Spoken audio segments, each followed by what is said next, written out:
সিহিস কিচেনের সকল দর্শক বন্ধুকে স্বাগত জানিয়ে আজকের পর্ব শুরু করছি। আশা করি সকলে ভালো আছেন, সুস্থ আছেন। তো চলুন বন্ধুরা, আজকের রান্না শুরু করা যাক। আজ আমি বানাচ্ছি চিংড়ি পোলাও, যা অন্যান্য পোলাওয়ের তুলনায় খুবই সুস্বাদু এবং পোলাওয়ের মধ্যে একদম অন্যরকম একটি রেসিপি। চিংড়ি পোলাও আমি খুব সহজভাবেই উপস্থাপন করছি, যাতে আপনারা বাড়িতে সহজেই বানাতে পারেন এবং মজাদার পোলাওয়ের রেসিপিটি পরিবারের সকলে মিলে উপভোগও করতে পারেন। তাই আমার ভিডিওটি শুরু থেকে শেষ পর্যন্ত দেখার অনুরোধ রইল। প্রথমে আমি চিংড়ি মাছগুলোকে ভেজে নেব। তার জন্য কড়াতে 3 টেবিল স্পুন সরিষার তেল গরম হতে দিয়েছি। তেলটা গরম হতে হতেই বলে রাখি, আমি কিন্তু মাছগুলোতে আগে থেকেই নুন ও হলুদ মাখিয়ে নিয়েছিলাম।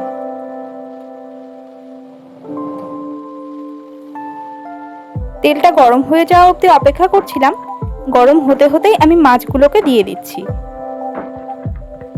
চিংড়ি পোলাও হলো চিংড়ি বিরিয়ানি ও চিংড়ি ফ্রাইড রাইসের মতো খুবই টেস্টি একটি খাবার, যা বাচ্চাদের টিফিন বা অফিসের লাঞ্চ আইটেম হিসেবে পোলাও চিংড়ি খুবই সহজ একটি রেসিপি। আর বেশি মশলার ব্যবহার নেই বলে বাচ্চারা কিন্তু সহজেই খেতে পারবে। আমি চিংড়ি মাছগুলোকে খুব বেশি ভাজবো না, তাই 2 থেকে 3 মিনিট মতো উল্টে পাল্টে ভেজে তুলে নিচ্ছি।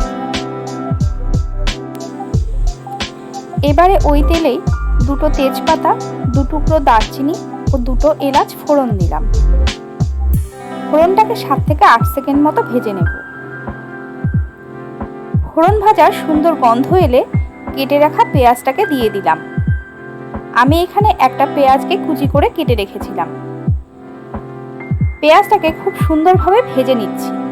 আর এখনো পর্যন্ত যে সকল নতুন বন্ধুরা আমার চ্যানেলটিকে সাবস্ক্রাইব করেননি, তারা ইউটিউবে গিয়ে সিহিস কিচেন লিখে সার্চ করে আমার চ্যানেলটিকে সাবস্ক্রাইব করবেন আর পাশে থাকা বেল আইকনটিকে প্রেস করবেন, তাতে আমি নতুন কোনো ভিডিও শেয়ার করলে আপনি প্রথম তার আপডেট পেয়ে যাবেন।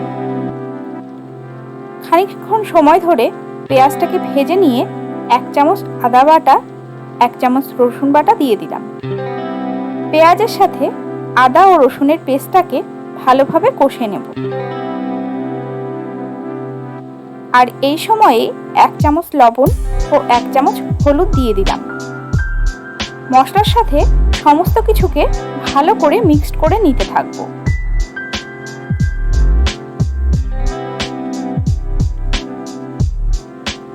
মশলাটাকে কষতে কষতে আদা ও রসুনের কাঁচা গন্ধটা প্রায় চলে গেছে। এবারে 1 টেবিল স্পুন লঙ্কা বাটা ও টমেটো পিউরি অ্যাড করলাম। আবারও সমস্ত কিছুকে ভালো করে মিক্সড করে নিতে থাকলাম।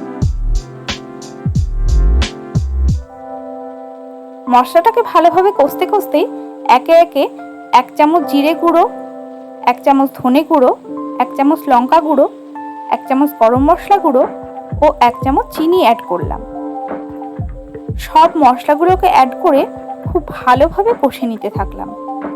কারণ মশলাটা যত ভালোভাবে কষা হবে, পোলাওটা কিন্তু তত বেশি টেস্টি হবে। মশলার সাথে এবারে ভেজে রাখা চিংড়ি মাছগুলোকেও অ্যাড করছি। চিংড়ি মাছগুলোকেও আমি মশলার সাথে খুব সুন্দরভাবে কষে নেব। এতে মাছের ভেতরে টেস্টটা কিন্তু আগে থেকেই ঢুকে যাবে, যাতে পোলাও খাওয়ার সময় মাছগুলোকেও কিন্তু অসাধারণ লাগবে। চিংড়ি মাছগুলোকে মশলার সাথে খুব ভালোভাবে কষা হয়ে গেলে ভিজিয়ে রাখা বাসমতি চালটাকে আমি অ্যাড করছি। আমি রান্না শুরুর 1 ঘন্টা আগে 300 গ্রাম বাসমতি চালকে ভিজিয়ে রেখেছিলাম। আপনারা চাইলে কিন্তু এখানে গোবিন্দভোগ চালেরও ব্যবহার করতে পারেন। চালটাকে আমি মশলার সাথে খুব ভালো করে কষে নেব। চালটা খুব ভালোভাবে মশলার সাথে কষানো হয়ে গেলে 2.5 কাপ জল অ্যাড করছি। জলের পরিমাণটা পোলাওয়ে কিন্তু খুবই গুরুত্বপূর্ণ। আমি এখানে ঈষদুষ্ণ গরম জলের ব্যবহার করেছি। পোলাওয়ে নর্মাল জল ব্যবহার না করাই ভালো।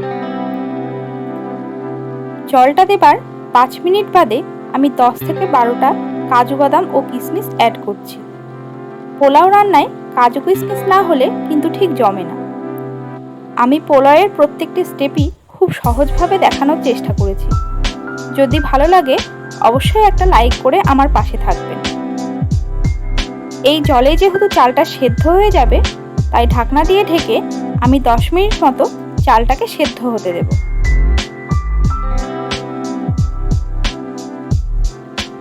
10 মিনিট বাদে ফিরে এসে ঢাকনা খুলে পোলাওটাকে আমি একটু নাড়াচাড়া করে নিচ্ছি। এবারে দেখে নেব চালটা সেদ্ধ হয়েছে কিনা। দেখলাম চালটা সেদ্ধ হয়ে গেছে, তাই 1 চামচ গোলাপ জল, 1 চামচ কেওড়া জল, 1 চামচ ঘি এবং 1 চামচ জায়ফল জয়িত্রী গুঁড়ো ছড়িয়ে নিচ্ছি। গোলাপ জল ও কেওড়া জলের ফ্লেভারটা কিন্তু পোলাওয়ে দারুণ লাগে। সমস্ত কিছুকে ভালোভাবে মিশিয়ে নিচ্ছি আর গ্যাসকে একদম লো ফ্লেম করে দিয়েছি।